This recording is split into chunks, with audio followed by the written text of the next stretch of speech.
استعاذ بالله من الشيطان الرجيم، وظل يستغفر الله عز وجل، وذهب إلى ابنته في غرفتها وهي حزينة وقال لها: لماذا فعلت هذا يا ابنتي؟ إنه لذنب عظيم.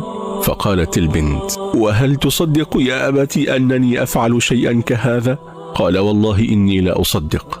قالت له: يا أبي، والله الذي رفع السماء بلا عمد، وربي الذي بسط الأرض على ماء جمد، ورب الكعبة، ورب العرش العظيم، إنني لم أفعل هذا الذنب الشنيع.